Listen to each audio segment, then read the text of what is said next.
Blasco, como quisieron. Ahora vamos a seguir entonces con otra entrevista y otro video de Agustín Laje, que en este caso es la reacción de Agustín Laje al video que hizo del 24 de marzo, el video gubernamental, que voy a buscar el link Es una historia por que aquí. también es parte de la historia completa. ¿Dónde Hablando de lo historia tengo? completa, Agustín Laje, ¿cómo le va? ¿Qué dice? Buenas tardes, un gusto. No es este que están Gracias por escuchando, sino por que la comunicación. Faltaba más. Estás Sí. en el exterior, Agustín, ¿verdad? Primero. Sí, me encuentro en España, tengo mal retorno. Ahora sí.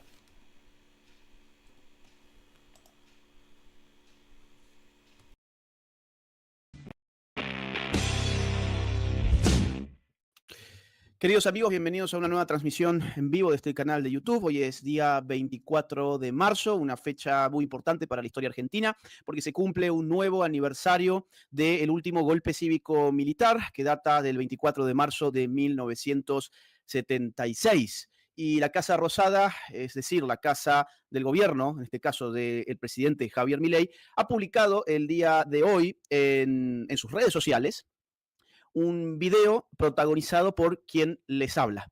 Ese video ha recogido millones de visitas en muy pocas horas.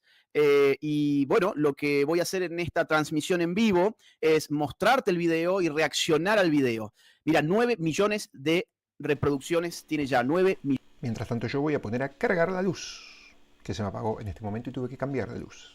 millones de impresiones tiene ya este... ¿qué es esto de AdBlock, por Dios? Tiene ya este video. Tengo entendido que es uno de los más importantes, de los más vistos de los videos de la historia de la Casa Rosada. Voy a intentar sacar esto que no sé por qué carajo aparece en mi navegador. Un segundo nada más. Ya lo tenemos, ok. Entonces, te voy a contar todo, cómo se hizo este video, quiénes lo hicimos. Evidentemente no fui yo solo, yo me encargué del guión y me encargué obviamente de poner la cara y ser filmado estos efectos, pero hubo atrás de esto un gran equipo al cual le quiero agradecer y para mí ha sido un enorme honor haber participado de esto. Ya te voy a contar por qué, porque hay gente que por ahí no me conoce demasiado, pero yo empecé con estos temas desde muy chico, cuando me puse a investigar la historia argentina, a eso de los 15 años más o menos, y di con este tema que para mí tenía una importancia política fundamental. Escribí mi primer libro más o menos entre el año 2007 y el año 2011 que finalmente se publicó Los mitos setentistas, que abordó precisamente esta etapa de la historia argentina y cómo se había tergiversado con fines políticos, ideológicos y económicos. Y por lo tanto, para mí esto parece un sueño, parece que estoy durmiendo y que esto es una fantasía creada por mi propia cabeza. ¿Por qué? Bueno, porque empezamos siendo muy pocos, éramos muy poquitos los que nos animábamos por entonces a desafiar el relato setentista del kirchnerismo. Ya te voy a explicar qué es el relato del kirchnerismo, te voy a explicar todo para que te queden todos los conceptos claros en la cabeza. Éramos muy pocos los que nos animábamos a decir no es cierto el dogma de los 30.000 desaparecidos. No es cierto que toda esta historia se puede empezar a contar desde el 24 de marzo de 1976. No es cierto que los desaparecidos empezaron el 24 de marzo de 76. No es cierto que la técnica de represión ilegal o las distintas técnicas atroces y horrorosas de la represión ilegal hayan comenzado en esa fecha. No es cierto que en la Argentina no hayan operado organizaciones guerrilleras y terroristas extremadamente virulentas, extremadamente poderosas. Es decir, la historia argentina fue tergiversada y esto recuerda a Orwell. Orwell en 1984 apunta en uno de sus pasajes más célebres que quien controla el pasado controla el presente y quien controla el presente controla el futuro. Es decir, una forma de dominar a un pueblo consiste en modificar su historia. Y eso es lo que hizo el kirchnerismo a partir del año 2003 cuando ascendió al poder después de que Carlos Menem se bajara de la segunda vuelta y Néstor Kirchner asumía el poder con un escasísimo guarismo, un 22-23% aproximadamente fue lo que lo votó y lo llevó al poder, dado que Menem se había bajado en segunda vuelta. Entonces, ¿qué hizo el kirchnerismo? Se montó sobre un relato épico, que es lo que cabe denominar el relato del setentismo, un relato según el cual los Kirchner venían a vengar a los jóvenes idealistas que habían luchado en la década del 70 por un mundo mejor y que habían sido aniquilados, habían sido desaparecidos por las Fuerzas Armadas simplemente por luchar por un mundo mejor. Esta era la historieta sobre la cual se montó el kirchnerismo, se asoció con grupos de pseudo derechos humanos como Madres y Abuelas de Plaza de Mayo, Hijos y otro tipo de organismos socialistas disfrazados de derechos humanistas, y empezó así una distorsión sistemática y sostenida de la historia argentina. Pues bien, el día de hoy, 24 de marzo del año 2025, esto que hacíamos en soledad, muchas personas, bueno, no muchas personas, al contrario, yo diría pocas personas, hacíamos en soledad, que era revisar la historia, tratar de luchar por la verdad histórica completa, por la memoria completa, esto hoy finalmente se materializa a través de un gobierno libertario, el gobierno de Javier Milei, que se compromete con la batalla cultural en todos los planos, incluido por lo tanto el plano histórico. Y que en efecto publica en sus redes sociales, en este caso estás viendo en pantalla la red social de la Casa Rosada, un video cuyo guión lo escribí fundamentalmente yo y que además fue revisado y enriquecido por el equipo de Santiago Oría. Ya te voy a contar después quién es Santiago Oría y cómo se trabajó esto. Pero vamos a proceder a ver el video del cual está hablando en este momento toda la Argentina. Es, insisto, un video que ya tiene prácticamente 10 millones de reproducciones en muy poquitas horas y que ha despertado el debate público en la República Argentina. Nací en 1989. Soy parte de una generación que vivió toda su vida en democracia. Los violentos años 70 no llegaron a mí más que como un ejercicio de memoria histórica que se convirtió en política estatal justo cuando entré en el colegio secundario. En la práctica, esta política funcionó como un proceso de destrucción de la verdad histórica con fines partidarios, ideológicos y económicos. Lejos de conocer lo que verdaderamente ocurrió en la década del 70, los alumnos del siglo XXI fuimos adoctrinados en un relato historietístico, maniqueo y reduccionista. Si la teoría de los dos demonios ya era en sí misma reduccionista, dado que le salvaba el pellejo a la casta política, responsable primero de impulsar el terrorismo y después de promover la represión ilegal, la primera década del siglo XXI conoció la teoría del demonio único. Bien, ¿alguna explicación al respecto? La idea del video es que alguien que no ha vivido los años 70, pero que se ha dedicado a estudiarlos después de que el adoctrinamiento estatal hubiera fallado en su conciencia, esa idea estructura este video. Por eso, quien les habla nace en 1989, yo nací el 16 de enero de 1989, comento que justo cuando entro en el colegio secundario empieza este bombardeo ideológico y de distorsión histórica sobre los alumnos en todo el territorio argentino, y empiezo a dudar de la historia que me estaban contando en el colegio. Me parecía maniquea, reduccionista, simplista, y acá se establece una categoría que es fundamental para entender todo el video. De hecho, si estás conectado ahora mirándome, por favor, deja un like, comenta en el chat si ya lo has visto, si lo estás viendo por primera vez el día de hoy. Queremos llegar a mucha más gente y para eso necesito de tus likes, de tus comentarios en el chat. Bien, ya tenemos 2000 personas conectadas. Te decía, el concepto fundamental es este que estás viendo en pantalla, la teoría del demonio único. ¿Por qué? Porque el kirchnerismo decía que venía a superar la teoría de los dos demonios, del radicalismo alfonsinista. ¿Qué hizo Alfonsín? Alfonsín impulsó el juicio contra las juntas militares y contra los jerarcas de las organizaciones terroristas. Entonces, el kirchnerismo dijo, no, acá en realidad no se puede poner al mismo nivel a las organizaciones terroristas que a las Fuerzas Armadas, y por lo tanto lo que hicieron fue desaparecer de la historia a las organizaciones terroristas. Y empezaron a contar una historia en la cual las Fuerzas Armadas, sin ninguna explicación razonable, simplemente un 24 de marzo de 1976 se levantaron de mal humor y salieron a hacer un golpe de Estado. Evidentemente aquí en este video no hay ninguna pretensión de justificar un golpe de Estado, lo aclaro por las dudas, pero es inadmisible un relato historietístico que empieza el 24 de marzo del 76 y que no contextualiza en absoluto solo para colocar a las Fuerzas Armadas como único responsable de una historia tan compleja como la de los años 70. Entonces, ¿qué es la teoría del demonio único? Es la distorsión que hizo el kirchnerismo de la historia de los años 70, consistente en borrar todas las responsabilidades y dejar como único actor a las Fuerzas Armadas, como único demonio a las Fuerzas Armadas. Ahora, la pregunta es, ¿acaso la teoría de los dos demonios del alfonsinismo era una buena teoría? Yo creo que no, yo creo que también era reduccionista. ¿Por qué? Porque como digo en este fragmento del video, le salvaba el pellejo a otro gran actor de gran responsabilidad, que fue la clase política que gobernó al país en la década del 70. Sin esa clase política, los hechos no hubieran acontecido de la forma en que ocurrieron.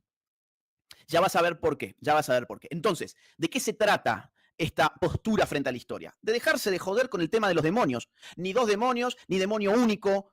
Responsabilidades múltiples, evidentemente. De distinto nivel, de distinta jerarquía, de distinta importancia. Pero lo que hizo la casta política del siglo XXI fue, y la de y la de la década del 80 y también la del 90 fue lavarse las manos y decir nosotros no tuvimos nada que ver con todo esto. Esto fue, primero dijo el alfonsinismo, un problema de militares y terroristas y después lo que dijo el kirchnerismo no, fue un problema solo de militares. Entonces, ¿qué viene a hacer este video? A contar una historia que es muy compleja, pero tratar de resumir algunos de sus puntos más sobresalientes para lograr una memoria completa en apenas 20 minutos. Seguimos mirando entonces. La teoría del demonio único dice más o menos así. El horror de la década del 70 empieza un 24 de marzo de 1976, día en que las Fuerzas Armadas encabezan un golpe de Estado, poniendo en marcha un plan de aniquilamiento de jóvenes idealistas que luchaban por un mundo mejor, dejando como saldo 30.000 desaparecidos. Esta era toda la historia que nos contaban en el colegio. Pero a mí algo no me cerraba. Me parecía que al relato le faltaban partes. Me parecía que la historia que me estaban vendiendo estaba sesgada e incompleta. Por eso, a mis 15 años, decidí empezar a investigar por mi propia cuenta. Accedí a numerosa bibliografía, recorrí hemerotecas y me entrevisté con protagonistas de la época y así pude conocer mejor nuestro pasado. Mientras hacía esto, era notorio en el colegio que a la mayoría de mis profesores no les agradaba que un simple alumno pusiera en crisis la teoría del demonio único que ellos tanto se esforzaban por instalar.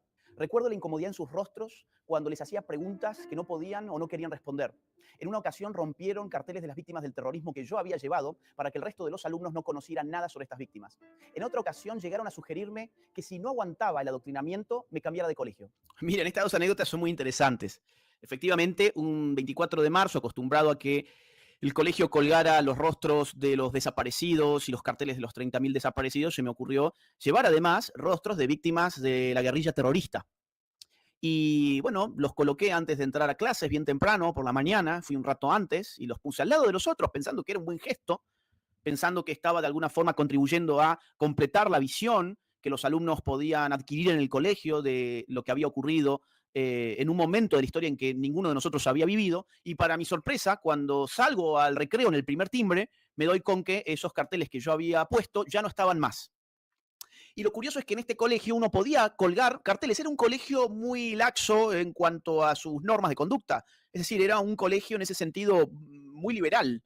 En ese sentido, evidentemente, en términos políticos, era un colegio muy socialista. De hecho, por ejemplo, en la sala de los preceptores había un enorme cuadro de Che Guevara y en la sala de los profesores había un enorme cuadro de Fidel Castro. Pero en cuanto a la norma sobre el alumno, bueno, podemos decir que era un colegio laxo. Entonces te permitían habitualmente pegar un cartel, no había mayor problema.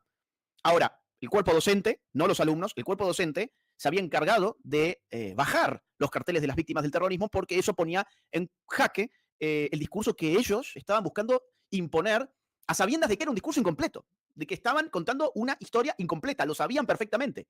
Entonces, ¿qué empecé a hacer yo? Bueno, en los propios 24 de marzo siempre había charlas al respecto, venían estos militantes izquierdistas que venden derechos humanos, cuando en realidad todo lo que les interesa es promover agendas de izquierdas. Por eso nunca se quejan de la violación de los derechos humanos en Cuba, nunca se quejan de las violaciones de los derechos humanos en Bolivia, nunca se quejan de la violación de los derechos humanos en Nicaragua o en Venezuela, jamás, porque realmente no les importa eso, es solo una máscara. Y bueno, venían y yo en ese momento empezaba a hacerles preguntas. Bueno, ¿qué pasó antes del 24 de marzo del 76? ¿Quiénes eran los montoneros? Y te podían contestar cualquier cosa con tal de desviar el asunto. O incluso llegaban a mentir en muchos casos. Entonces yo iba ya leyendo libros, así fue como conocí a Nicolás Márquez, leyendo su primer libro, La otra parte de la verdad, y me iba alimentando para poder debatir en el curso. Y debatía y se empezaba a poner todo bastante tenso para los profesores, hasta que un día la directora del colegio me dijo, te vemos muy incómodo con esta situación, así que te invitamos a que te cambies de colegio. O sea, dicho de otra forma, si no podés aguantar este adoctrinamiento, que a nosotros también nos está incomodando, lo que te sugerimos para bienestar de ambas partes es que por favor te cambies de colegio. Eso fue lo que me dijo. Lo que yo respondí, de ninguna manera, la realidad es que, ¿quién te dijo que yo estoy incómodo? Estoy perfectamente cómodo con esta situación.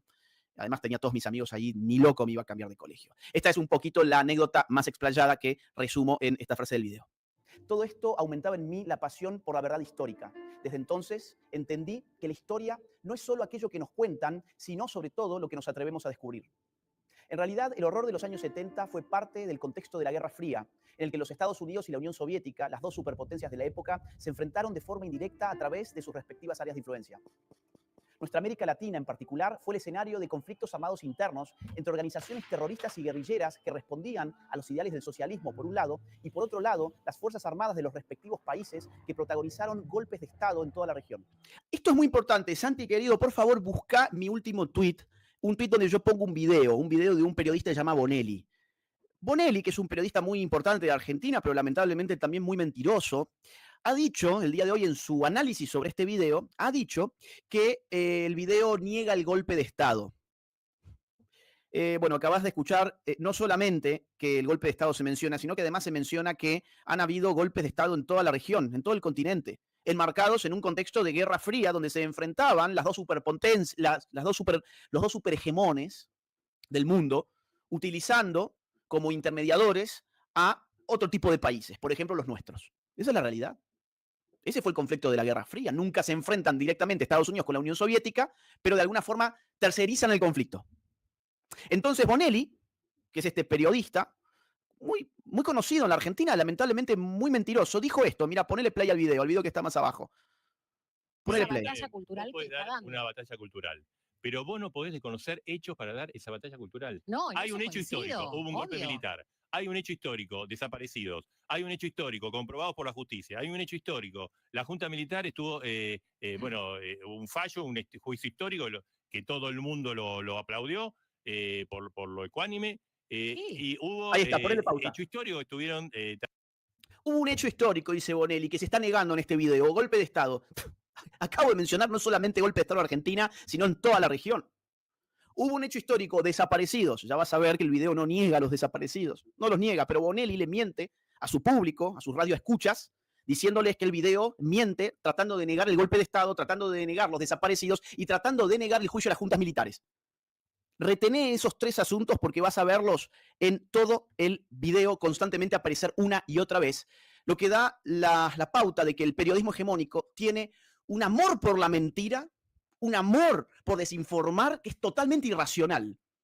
Basta con ver el video. Este tipo le está diciendo a su gente, a sus espectadores, a sus radioescuchas, que el video niega el golpe, niega los desaparecidos y niega el fallo del juicio contra las juntas militares. Sigamos viendo a ver qué más dice el video que tan curiosamente interpretó el señor Bonelli, que por cierto lo he llamado mentiroso porque o bien no vio el video y le está mintiendo a la gente que lo vio para hacer este pseudoanálisis, o bien sí lo vio el video y aún así le está mintiendo a la gente en un análisis totalmente distorsionado respecto del contenido del video. En uno y otro caso, Bonelli es un total mentiroso. Ya desde la década de 1960, las organizaciones terroristas de izquierdas afloraron en toda la región, auspiciadas en la mayoría de los casos por la Cuba del tirano Fidel Castro. Así, en Chile operó el MIR, en Uruguay los Tupamaros, en Bolivia el ELN, en Paraguay el Movimiento 14 de Mayo, en Colombia las FARC, el ELN y el M-19, en Brasil la Acción Libertadora Nacional, en Venezuela las Fuerzas Armadas de Liberación Nacional, en Guatemala las Fuerzas Armadas Rebeldes y el Ejército Guerrillero de los Pobres, en El Salvador las Fuerzas Populares de Liberación y el Frente Farabundo Martí, en Nicaragua el Frente Sandinista, en Costa Rica el Movimiento Revolucionario del Pueblo, en Perú poco más tarde Sendero Luminoso y así sucesivamente. En lo que respecta a la Argentina, las organizaciones terroristas de mayor envergadura fueron los Montoneros y el ERP, Ejército Revolucionario del Pueblo. Ambas fueron creadas varios años antes de 1976 y llevaron adelante los más horrendos crímenes y actos de terrorismo. En la sentencia del juicio de las juntas militares de 19... Ahí está. Según Bonelli, se niega el juicio de las juntas militares y todo lo que allí la justicia sacó a la luz. Insisto, o no vio el video Bonelli y le está mintiendo a su gente cuando le dice que lo vio y que lo está analizando, o sí vio el video, pero aún así le miente a su gente cuando le dice que lo analiza y que el video oculta el juicio a las juntas militares. En 1985 se computó que las organizaciones terroristas cometieron entre 1969 y 1979 un total de 5.215 atentados explosivos, 1.052 atentados incendiarios, 1.748 secuestros, 1.501 asesinatos, 45 copamientos de unidades militares y policiales, 2.402 robos de armamentos, entre otros miles de atentados de naturaleza guerrillera y terrorista. En este contexto, miren, son 21.644 en total las operaciones guerrilleras y terroristas entre 1969 y 1779. 21.644. Ese fue el poder de fuego de las organizaciones terroristas en Argentina, que después el kirchnerismo las presentó a la sociedad como si fuesen jóvenes idealistas que luchaban por un mundo mejor. No. Existieron desde mucho antes del 24 de marzo del 76 y cometieron, insisto, entre 1969 y 1979, en esos 10 años, 21.644 operaciones guerrilleras y terroristas. En la misma sentencia se calculó que las organizaciones terroristas, en su momento de máximo apogeo, sumaban alrededor de 25.000 integrantes, de los cuales 15.000 eran combatientes. Más aún, dicho fallo judicial sostuvo que las organizaciones terroristas, cito, multiplicaron su accionar y produjeron, en el lapso posterior a la instauración del gobierno constitucional de 1973, la mayor parte de los hechos delictivos registrados estadísticamente para todo el periodo analizado. Es decir, las organizaciones terroristas llevaron adelante la mayor parte de sus atentados contra gobiernos democráticamente elegidos. Lo que pretendían era perpetrar su propio golpe de Estado para instalar en la Argentina un sistema de corte socialista a la fuerza asimilable a la Cuba castrista. Bien, este dato es fundamental y sale otra vez del fallo del juicio de las juntas militares, 1985, causa 13. La mayoría de los atentados terroristas se cometieron en gobiernos democráticos anteriores al 24 de marzo de 1976. ¿Cuáles son esos gobiernos democráticos? El de Héctor Cámpora, el de Juan Perón y el de su segunda mujer, María Estela Martínez de Perón. O sea, entre mayo de 1973 y marzo de 1976 se comete la mayor cantidad de operaciones y ataques terroristas en la Argentina. ¿Esto qué comprueba? Comprueba que las organizaciones guerrilleras y terroristas no estaban luchando para devolverle al pueblo la democracia. Lo que estaban haciendo era luchar fundamentalmente contra la democracia para instalar en el país un régimen dictatorial, su dictadura de corte socialista, comandada desde La Habana. Este ataque fue direccionado desde el extranjero. El apoyo cubano a los terroristas no fue solo ideológico, sino también logístico, económico y militar. Tanto Montoneros como el ERP enviaron cuadros a La Habana para recibir entrenamiento en tácticas de combate, sabotaje y guerra de guerrillas. De entre otros muchos, destaca el testimonio de Jorge Massetti, ex guerrillero del ERP, que en un libro autobiográfico contó su experiencia personal en los entrenamientos cubanos. Debía pasar 3 meses en una unidad militar especial. Me entregaron botas, un uniforme verde oliva y ropa interior del mismo color. Me advirtieron que no podría salir en los 3 meses que duraría el curso y que mis movimientos debían limitarse a 50 metros a la redonda del área que me sería asignada. En mi vida había visto tantos fierros juntos, pistolas, revólveres, fusiles, subametralladoras, ametralladoras pesadas, granadas y hasta bazucas y lanzacohetes, más un montón de cajas de municiones. Comenzamos con las clases teóricas: uso táctico, funcionamiento, alcance efectivo, arma y desarme de campaña, balística y otras cuestiones relacionadas con el tema. Para las clases prácticas iba al polígono y disparaba con todo tipo de armamento de infantería. También practicábamos el tiro en movimiento, de defensa y de atentado, a pie y desde un auto, inclusive el tiro con fusil desde una avioneta. Nada de esto se nos ha contado a quienes no vivimos los años 70. Fuimos empujados a ignorar esta parte crucial de nuestra historia simplemente porque no convenía a los mercaderes de la memoria a medias. Y lo que tampoco les convenía era contarnos que, según las mismas organizaciones terroristas, lo que atravesaba a la Argentina en la década del 70 era un verdadero estado de guerra revolucionaria. De esto no cabía la menor duda en el momento en que la historia tenía lugar. A ver, pongo acá pausa solo un segundo. Testimonios como el de Massetti, el de Jorge Massetti, que fue guerrillero del ERP y que desarrolló gran parte de su vida en Cuba, que se entrenó en Cuba además, y fue enviado por Cuba para regresar a la Argentina a atacar sistemas democráticos. Testimonios como este hay por doquier. Se sabe que fueron miles los argentinos que fueron a entrenarse a Cuba. Cuba, desde fines de la década del 60, a través de la Tricontinental y de OLAS, elabora una estrategia para diseminar activamente el socialismo en toda la región y empieza a formar cuadros guerrilleros y terroristas en La Habana y en distintos lugares de Cuba. Pusimos este porque el video, a ver, había un montón para poner, pero teníamos que seleccionar alguno. Porque el video podría haber durado, si no, no sé, 1 hora, 2 horas, 3 horas, 4 horas. Y es un video de redes sociales, entonces, bueno, todo es ilustrativo, podemos poner uno, pero lo que te quiero decir es que testimonios como este hay cientos, es impresionante. Te doy un dato: cuando Montoneros secuestra a los hermanos Born, una gran parte del botín, que fue el botín más grande de la historia, tengo entendido que recibió incluso el premio Guinness al botín de secuestro más grande de la historia. Yo ya no me acuerdo, habrán sido como $60 millones más o menos. Gran parte de ese botín lo mandaban a Cuba, por ejemplo. La contraofensiva montonera de 1979 se impulsó desde Cuba, por ejemplo, también. Entonces, insisto, testimonios como estos sobran, hay de sobra. Quienes los entrenaban era Barbarroja, Manuel Piñero.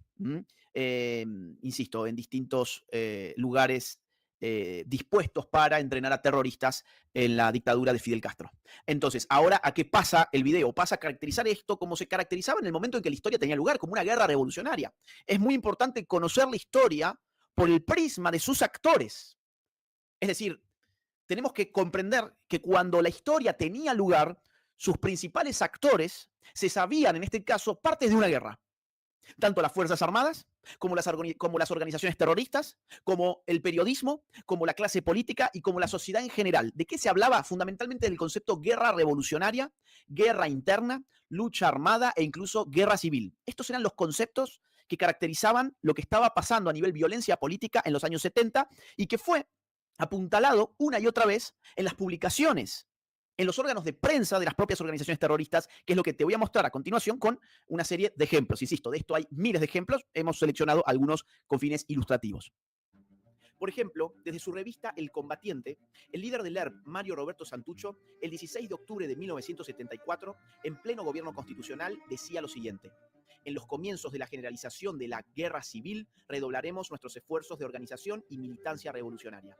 A su vez, en esa misma revista, el 24 de noviembre del mismo año, se publicaba un artículo titulado ¿Por qué estamos en un proceso de guerra?, donde se afirmaba: nuestro partido resolvió crear el ejército revolucionario, es decir, asumir uno de los aspectos de la lucha de clases, el de más alto nivel, la lucha armada, la guerra popular revolucionaria como estrategia de poder.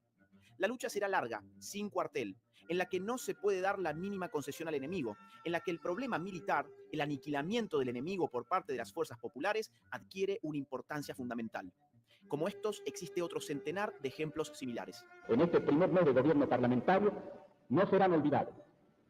Su ejemplo alentará y guiará a los miles y miles de revolucionarios que nuestro pueblo destacará a las primeras filas del combate actual, por el camino de la guerra revolucionaria hacia el poder obrero y popular. Por su parte, Montoneros hacía lo propio a través de sus órganos de prensa. En septiembre de 1975, bajo un gobierno democráticamente elegido, la revista Evita Montonera afirmaba: esta guerra, como toda guerra, se rige por un principio básico y elemental: proteger las propias fuerzas y aniquilar las del enemigo. Montoneros siempre se definió como una organización político-militar. Pero emprender la lucha armada implicaba la eventualidad cierta de matar. No había demonios, había una guerra civil. El mismísimo Juan Domingo Perón, en una carta a Montoneros, fechada en febrero de 1971, caracteriza como guerra revolucionaria lo que está ocurriendo en la República Argentina. Totalmente de acuerdo en cuanto afirman sobre la guerra revolucionaria. Es el concepto cabal de tal actividad beligerante. Han de comprender los que realizan la guerra revolucionaria que en esa guerra todo es lícito si la finalidad es conveniente. Bien, fíjense qué interesante esta carta de Perón, porque está fechada en febrero del 71. Por entonces, Perón estaba proscrito, es decir, estaba fuera de la Argentina desde hacía ya bastante tiempo. No podía retornar ni presentarse en elecciones, estaba proscrito. Entonces, en ese momento, la guerrilla peronista, los montoneros, les resultan funcionales a su proyecto político de retorno al país. Por eso los alienta, y los alienta a llevar adelante la guerra revolucionaria, porque todo es lícito en esa guerra si la finalidad es conveniente. ¿Cuál era la finalidad? Pues el retorno de Perón. ¿El problema cuál es? El problema es que cuando vuelve Perón, los montoneros, y vuelve en el 73, en el 1973, después de la victoria de Héctor Cámpora, y se produce una masacre, la masacre de Seiza, donde el avión de Perón tiene que desviarse y aterrizar en el aeropuerto militar de Morón. Cientos de muertos. Cientos de muertos en Ezeiza esperando a Perón, porque entre la guerrilla y lo que sería el sindicalismo ortodoxo del peronismo empezaron a los tiros y se mataron entre ellos. Los peronistas se mataron entre ellos, desde la guerrilla contra el sindicalismo ortodoxo. Entonces Perón se desvía y aterriza en Morón y ya se da cuenta que ha criado cuervos y que le pueden sacar los ojos. ¿Por qué? Porque la guerrilla montonera, los terroristas montoneros, pensaban que iba a volver un Perón socialista. Y el Perón socialista nunca fue tal. Jugó a ser socialista cuando la guerrilla socialista del peronismo le resultaba funcional para su retorno al país, para generar caos en la Argentina y poder abrir el sistema democrático y permitirle su regreso. Entonces, cuando Perón llega, empieza todo un proceso de negación a los montoneros e incluso de represión ilegal contra los montoneros, creando la AAA muy poquito después. La AAA fue una organización paramilitar vinculada al gobierno que tenía por finalidad atacar a los grupos guerrilleros de izquierdas. Sigue así. Ya en 1974, a través de otra carta, esta vez dirigida a los militares del Regimiento de Azul, Ahí está que el había tiro. sido atacado por los terroristas, Perón calificó a estos últimos como psicópatas, a los que hay que exterminar uno a uno para el bien de la República. Por cadena nacional, Perón habló a todos los argentinos y dijo que había que aniquilar cuanto antes este terrorismo criminal. El lenguaje bélico es patente. Mientras los hechos se desarrollaban, los protagonistas hablaban y actuaban sabiéndose parte de una guerra revolucionaria. Por eso, tras el retorno de la democracia, incluso en la sentencia del juicio a las juntas militares de 1985, se reconoció lo siguiente. En consideración a los múltiples antecedentes acopiados en este proceso y a las características que asumió el fenómeno terrorista en la República Argentina, cabe concluir que dentro de los criterios clasificatorios que se vienen de expresar, este se correspondió con el concepto de guerra revolucionaria. Otra vez el fallo del juicio de las juntas militares que, según Bonelli, de alguna forma, fue negado en el video. Tercera vez que lo citamos. Tercera vez. Sin embargo, los promotores de la teoría del demonio único han negado la existencia de una guerra en la Argentina de los 70. Para ello, han acusado a quienes describen como un conflicto bélico lo ocurrido en aquel periodo de intentar justificar los horrores cometidos por las Fuerzas Armadas. No obstante, la realidad es exactamente la opuesta. Quienes han negado la guerra revolucionaria lo han hecho con el propósito de borrar de la historia los horrores cometidos por las organizaciones terroristas y para eliminar de la memoria colectiva a sus víctimas. La historia debe contarse completa o se convierte en un instrumento de manipulación política. No hay tal cosa como una verdad a medias. La omisión de lo necesario es tan grave como la afirmación del error. Si borraron de la historia las atrocidades de las organizaciones terroristas, también se encargaron de ocultar el hecho de que los métodos ilegales de represión estatal comenzaron durante el gobierno democrático anterior al 24 de marzo de 1976. Bien, punto. A ver, esto es muy importante. El cuento setentista trató de negar que en la Argentina había una guerra. ¿Por qué? Porque en una guerra hay distintos bandos. Y lo que intentó la teoría del demonio único fue reducir la complejidad del conflicto armado de los años 70 a un único responsable llamado Fuerzas Armadas, cuando eso en realidad no fue así. Hablar de guerra implica hablar de responsabilidades múltiples, que era justamente lo que no querían hacer. Querían poner sobre las Fuerzas Armadas la totalidad de la responsabilidad de la masacre y el horror de los años 70. Por eso el concepto de guerra es tan importante, porque los actores de la historia en ese momento se sabían perfectamente en un estado de guerra revolucionaria. Tanto las organizaciones terroristas, como las Fuerzas Armadas, como la clase política y el periodismo en general y la sociedad civil en general. Por eso hasta el propio Perón habla de guerra revolucionaria tanto antes como después de su retorno a la Argentina. Ahora, el segundo punto muy importante de este video es este, que empieza ahora, que es que los métodos de represión ilegal contra la guerrilla y el terrorismo se desarrollaron inicialmente antes del 24 de marzo del 76. Va así. En efecto, durante la presidencia de Juan Domingo Perón se creó y empezó a actuar la AAA, una organización paramilitar vinculada al gobierno que secuestró y asesinó a cerca de 500 personas. Además, en febrero y en octubre de 1975, el gobierno de María Estela Martínez de Perón ordenó, por medio de 2 decretos del Poder Ejecutivo, las operaciones militares y de seguridad que sean necesarias a los efectos de aniquilar el accionar de los elementos subversivos, primero en Tucumán, provincia dominada por el ERP, y luego en todo el país. Por entonces, ya era frecuente que los órganos de prensa de los terroristas denunciaran métodos de represión ilegal como la técnica de la desaparición forzada de sus integrantes. Por ejemplo, en su número de marzo de 1975, la revista Evita Montonera daba cuenta de un número indeterminado de secuestrados y desaparecidos. Asimismo, las organizaciones guerrilleras le endilgaban al gobierno la responsabilidad por los asesinatos de la AAA. Hay que recordar que la CONADEP, la Comisión Nacional creada tras el retorno de la democracia para investigar la represión ilegal del Estado, contabilizó en su libro Nunca Más varios cientos de desaparecidos en los meses previos al 24 de marzo de 1976. Esto llevó a sus autores a concluir que la técnica de la desaparición forzada de personas se diseñó y se implementó con anterioridad a esa fecha y que tras el golpe de Estado su implementación se intensificó. Según el anexo más actualizado del Nunca Más, hubo 1.169 desaparecidos entre 1969 y el 24 de marzo de 1976. ¿Por qué borraron de la memoria esos desaparecidos? ¿Tenían acaso menos valor por haber desaparecido antes del 24 de marzo de 1976? Más aún, ¿de quién son responsabilidad esos desaparecidos? ¿A quiénes quisieron proteger? ¿A aquellos que nos dijeron que el drama de los 70 había empezado un 24 de marzo de 1976 y que no debíamos mirar hacia atrás de esa fecha? Esto es muy importante porque si hay 1.169 desaparecidos antes del 24 de marzo del 76, tenemos que determinar cuáles son las responsabilidades de los gobiernos anteriores, democráticamente elegidos, a esa fecha. Y ocurre que los gobiernos anteriores son de signo peronista. Y ya te vas dando cuenta por qué hay desaparecidos que valen más y otros que directamente no valen nada. Los que no valen nada son los que fueron desaparecidos antes del 24 de marzo del 76, porque destapar eso implicaría decir, oigan, ¿cuándo empezó la técnica de desaparición de personas? Ah, ¿quién la creó? ¿Quién la llevó a la práctica? ¿Quién la ejecutó? ¿Quién la diseñó? Y te vas a dar con una caja de Pandora. Y es que la clase política argentina estuvo directamente vinculada a las técnicas horrorosas de la represión ilegal contra la guerrilla y el terrorismo, sea a través de la AAA o sea a través de decretos de aniquilamiento que le ordenaron a las Fuerzas Armadas a aniquilarlos en todo el país. Tras el golpe de Estado del 24 de marzo de 1976, la horrorosa represión ilegal continuó y se intensificó. Fíjense qué bárbaro, porque recién Bonelli, como otros tipos ahí de pseudo periodistas que se dedican a desinformar a la gente, han tratado de decir que este video no dice nada sobre los horrores llevados adelante por las Fuerzas Armadas. Y constantemente se está diciendo, se provocaron golpes de Estado en toda la región. A partir del 24 de marzo se intensificó el plan de desaparición ilegal de personas. Se torturó gente, se ejecutó gente, se desapareció forzadamente gente. En ningún momento del video eso se niega ni se oculta. A ellos lo que les molesta, en realidad, es que se hable de lo que sí estaba oculto. Y lo que estaba oculto era el accionar de los organismos terroristas, de las organizaciones terroristas, las víctimas del terrorismo, la responsabilidad de la clase política en los métodos de represión ilegal, la caracterización del fenómeno como guerra revolucionaria, la comprensión del fenómeno en torno a lo que ocurría en la Guerra Fría. Todo eso ellos querían mantenerlo escondido.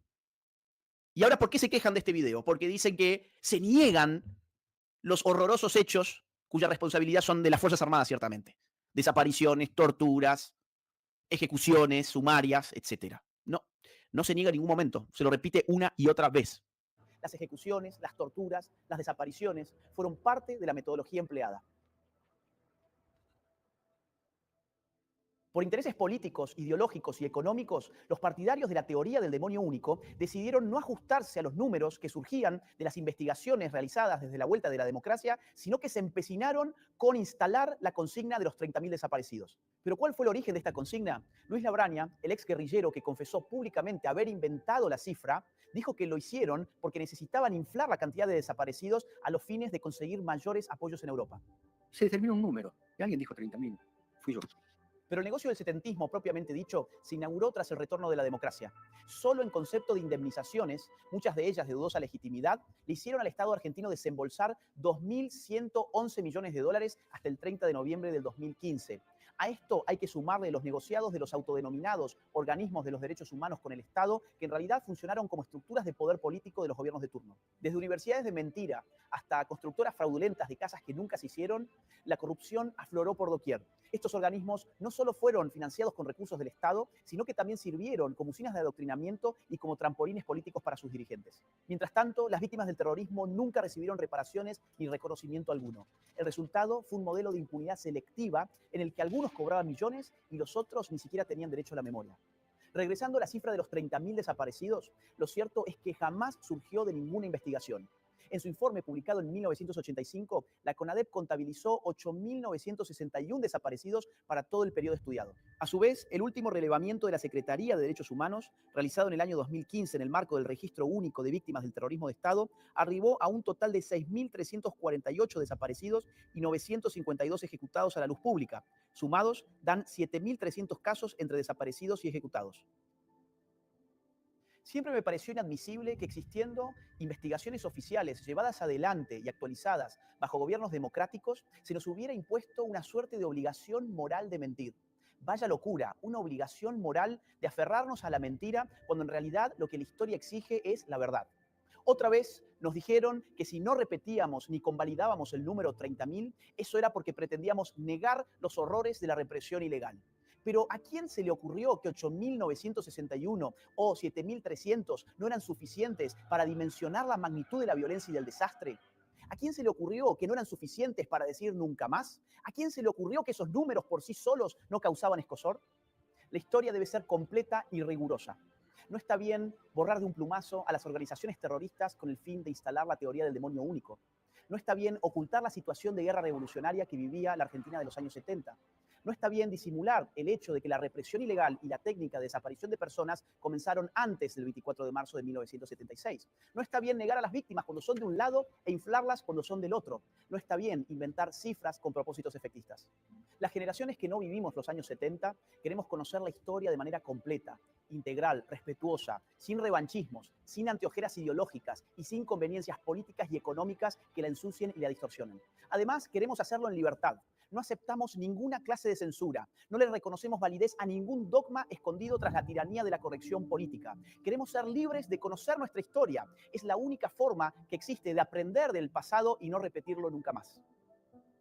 Una sociedad que se aferra a la mentira no puede construir un futuro en libertad. Este 24 de marzo rompamos con el relato impuesto y reivindiquemos nuestro derecho a conocer la verdad completa.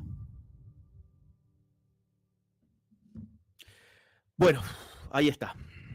Este video lo grabamos el 24 de febrero, o sea, hace exactamente un mes, en el Salón Evita de la Casa Rosada. Lo mantuvimos en secreto. No queríamos que se filtrara a la prensa, sino que, bueno, se supiera en el momento en que se tenía que saber, que era el 24 de marzo.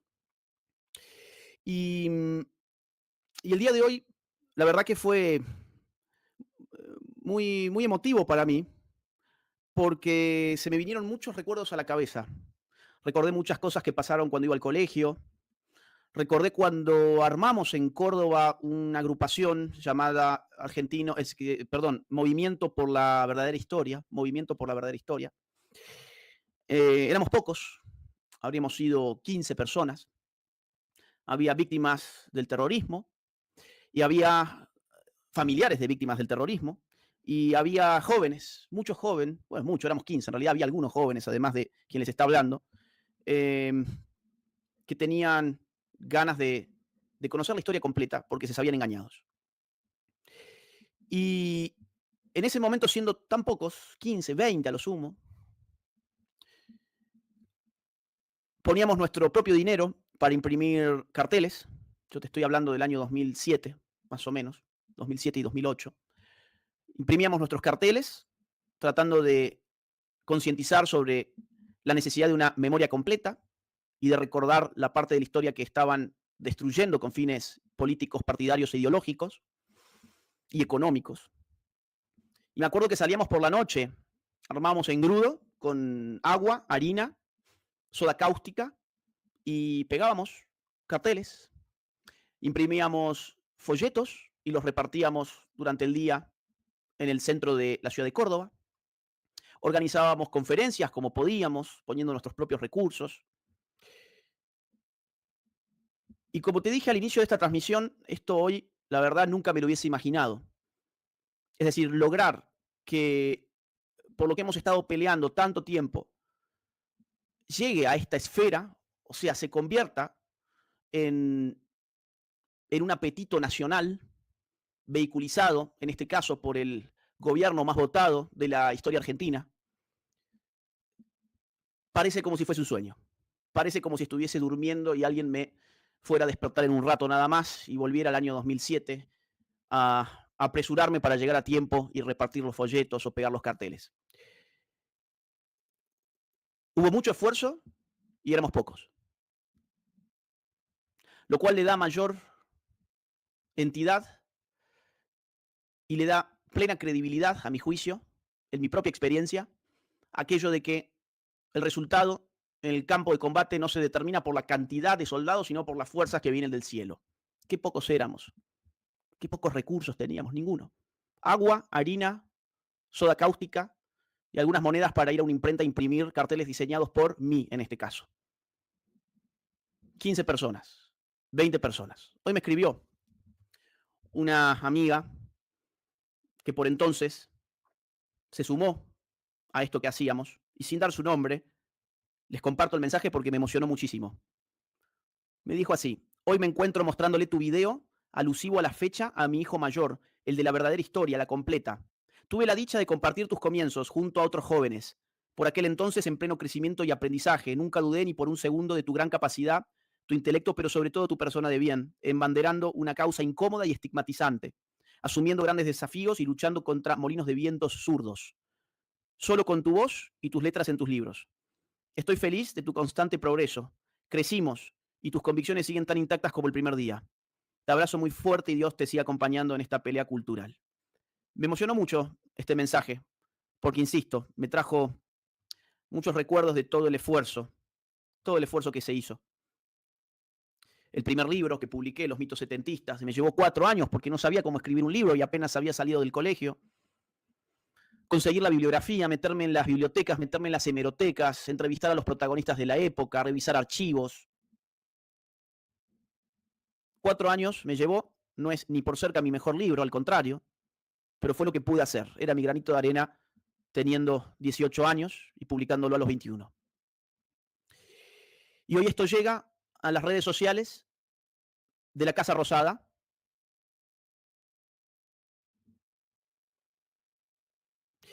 Y se convierte en uno de los videos más vistos de la Casa Rosada. Con 9 millones hasta el momento de visitas. A pesar de que algunos periodistas como Novarecio dijeron el día de hoy que el video era aburrido y que por eso no lo iba a ver nadie. Bueno, habría que decirle que ya está rompiendo récords en las redes de la Casa Rosada. Esta noche voy a hacer un vivo con Nicolás Márquez. Vamos a hablar un poco de todo esto. Y van a estar todos invitados. 10 de la noche de Argentina. Agéndatelo. A veces YouTube no te avisa. No te avisa nada. Entonces sabe que a las 10 de la noche voy a estar transmitiendo. También voy a estar con Majul dentro de un rato. Gran trabajo, Agustín, te bancamos siempre. Abrazo, genio. Gracias, Matías, querido. Hola, Agustín, te felicito por tu excelente trabajo del video por el 24 de marzo. Debería ser obligatorio pasar ese video en todas las escuelas y universidades del país. Te admiro y agradezco por seguir abriéndome la cabeza. Saludos desde Hurlingham, provincia de Buenos Aires. Bueno, gracias, Agustín, querido. Qué lindo ser de derecha y votar a Milei. Un placer tener a alguien tan brillante como vos de este lado. Vía la libertad, carajo. Un abrazo grande. Muchas gracias. Gracias, Agustín, por el gran trabajo que haces. Por favor, ayudemos a difundir para que se sepa la verdad completa. Necesito ese video para compartirlo en mis redes. Bueno, es que está en las redes de la Casa Rosada. Búscalo ahí, por favor. Bien, Ulises Gámez, gracias por tu donación. Muy amable.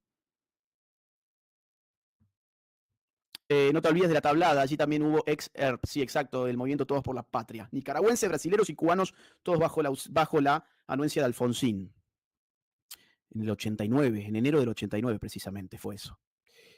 Tengo edad para ser tu padre, sin embargo, usted me guía mi formación con la verdad. Nací bajo la dictadura de Fidel, los cubanos te aman. Gracias, David. Un abrazo gigante. Gracias por tu apoyo y por tu amistad. Gracias también a Omar. Acá dice, en el año 76 iba a la escuela en Lanús y nunca vi militares o policías controlando gente en la calle o colectivos, pero sí lo viví en pandemia con el gobierno acá. O sea, estábamos en dictadura en pandemia. Agustín, te felicito. Ok. Bonelli y el libro que leyó en tiempo récord. Bueno, no fue Bonelli ese. Este es otro que ya desapareció, ya ni me acuerdo el nombre. Uno que estaba en Radio Rivadavia, que se enojó después con Jonathan Viale. Don Alsina, muchas gracias, Agustín, por tu lucha desde siempre. Tuve la chance de conocerte una vez que viniste a Buenos Aires. Viniste hasta Aedo e intentamos iniciar las bases de una agrupación de jóvenes por la verdad y la justicia. No llegó muy lejos, pero vos sí, sos un orgullo para la familia militar, o por lo menos para la mía. Bueno, querido amigo, muchísimas gracias por tu mensaje. Te mando un abrazo gigante, sí, me acuerdo. Se intentaron muchas cosas, intentamos organizar agrupaciones en muchas partes y, como digo, no había recursos, éramos muy pocos, se hacía lo que se podía, pero la batalla cultural dio sus frutos y aquí estamos, llegando a toda una nación, tratando de despertar después de un relato setentista mentiroso, corrupto y corruptor que fue el del kirchnerismo.